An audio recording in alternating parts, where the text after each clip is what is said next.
Olá, aqui é a doutora Patrícia Campos Ferraz. Esse é o podcast Nutrição, Exercício e Saúde, que é uma realização da Clínica Move. E hoje eu tenho a alegria de continuar aqui com a minha amiga fisioterapeuta esportiva Bárbara Osni Spinhel. Obrigada, Bárbara, pela sua presença. Obrigada, Paty. Mais um. Isso mesmo.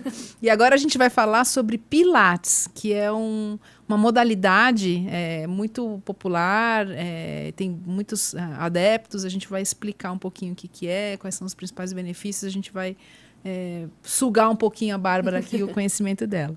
Então, Bárbara, conta um pouquinho o que é o Pilates, como é que ele surgiu. Então, vamos... Momento história. Isso. Joseph Pilates era um homem alemão, nascido em 1883, e depois ele se mudou para a Inglaterra. Na Inglaterra, ele fazia aula de boxe, fazia aula de circo e dava aula de autodefesa para Scotland Yard, para os detetives e tudo.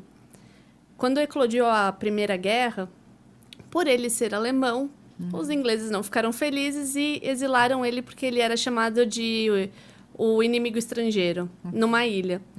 E nessa ilha, ele recebia muitas pessoas para começar um trabalho de exercícios. E por volta de 1920, ele desenvolveu a centrologia, que foi o primeiro nome que o Pilates, né, o método, teve. Porque o Joseph Pilates, ele pegava as molas dos colchões, colocava nas macas, tirava as hastes das macas e reposicionava para começar a fazer exercício. Entendi. Ele criou aquilo. Ele criou. Que incrível, né? E muito empiricamente, com o que ele tinha à mão, gente. Sim. Que incrível, né? E aí, alguns anos depois, ele foi para os Estados Unidos, abriu um estúdio em Nova York, num prédio onde tinha muitos artistas. E por isso que, no começo, era muito focado em bailarinos, artistas, dançarinos. Mas depois se expandiu aí para todas as áreas, né? Não é só esse ciclo de pessoas, centro de pessoas que fazem. Certo. E aí o Pilates ganhou o mundo, né? Porque eu acho que essa formação, né? Hoje ela está presente no mundo inteiro, né? Sim, hoje em dia você vai em cada esquina, você vê um lugar de Pilates. Você vê um lugar para fazer Pilates, né? E qual que é a característica principal do Pilates, assim, como benefício? Eu diria, qual é o benefício principal que ele proporciona para os praticantes? Ele tem alguns. Principalmente melhora da postura. Você trabalha muito questão de equilíbrio, flexibilidade, alongamento.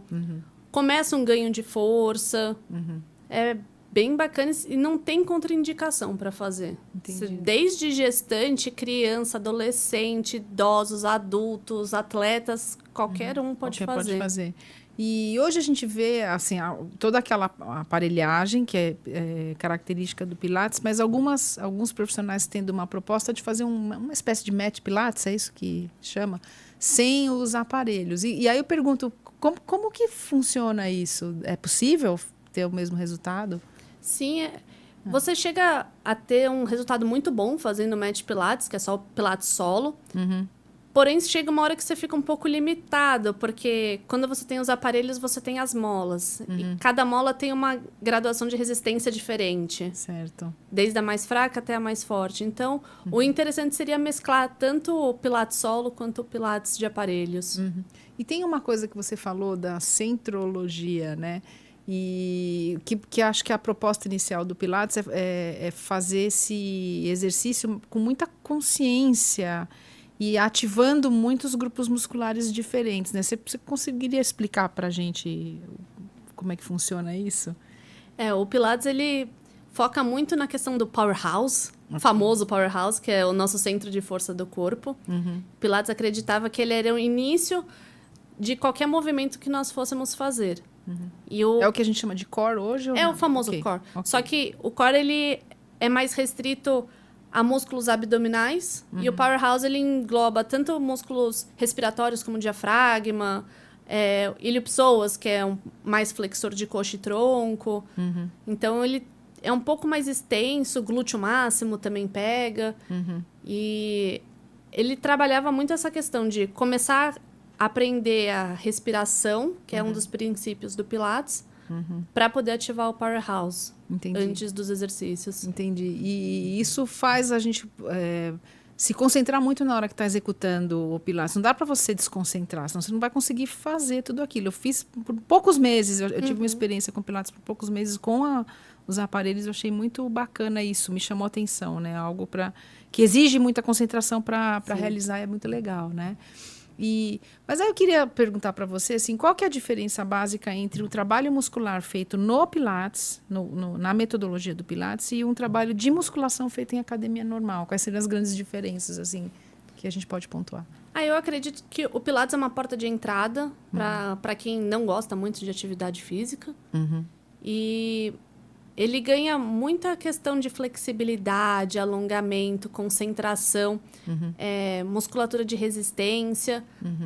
Já a musculação, você tem muitas fibras de explosão, você consegue ganhar uma hipertrofia muito maior do que você ganharia num Pilates. Tem um isolamento muscular que o Pilates, que não é a proposta do Pilates. Sim, né? Sim, perfeito. E aí a questão, por exemplo, da hipertrofia, que a gente vê na musculação, ela é um pouquinho diferente da hipertrofia que a gente vê no Pilates, né? Como desfecho. E aí eu te pergunto, um substitui o outro ou os dois se complementam? Eu adoro essa pergunta. O Pilates, ele não substitui a musculação, assim como a musculação não substitui o Pilates. Eles são complementares. Certo. O melhor cenário seria fazer os dois juntos. Um dia você faz Pilates, outro dia você faz a musculação. Porque um vai complementar o outro. Sim. Um dia você vai trabalhar mais resistência, respiração, concentração. E o outro você vai ganhar uma musculatura mais forte. Como que fica o corpo de uma pessoa que pratica Pilates por muitos anos, assim, em termos musculares, visuais, assim, que estou me referindo à definição muscular, volume muscular, propriocepção, como que... A questão da propriocepção, ela melhora muito. Você ganha uma boa musculatura, mas foi o que eu disse, eles chegam num limite.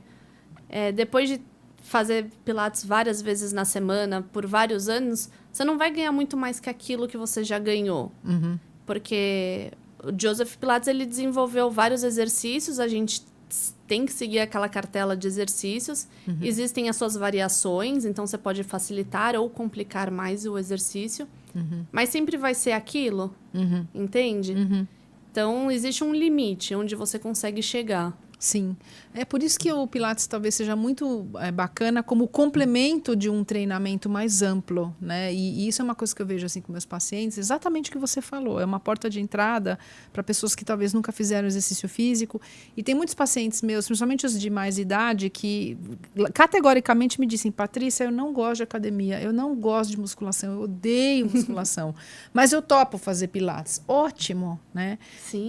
Então eu vejo essas pessoas que estão no Pilates há algum tempo e muito entusiastas, né, muito entusiasmadas, né, com a prática do Pilates, mas eu percebo, olha, com a idade, com a perda de massa muscular natural da idade que vai ocorrendo, às vezes só o Pilates não segura.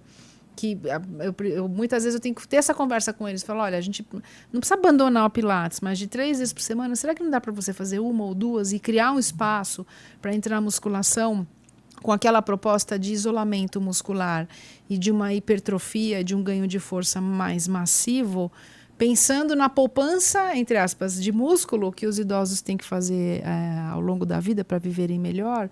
Eu tenho lidado muito com esses cenários. Eu não sei se isso chega para você, mas é uma opinião minha, assim. Não, mas perfeita, porque foi o que você falou. Começa com isso...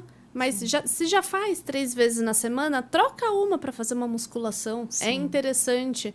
Tem um outro estímulo, né? Sim. Porque eu acho que eu estou lidando também assim com essa questão do efeito do tempo, né? Quanto mais estímulos diferentes a gente puder se submeter, acho que melhor pro corpo. Vai ser, porque o que a gente não estimula em termos neuromotores, a gente vai perder.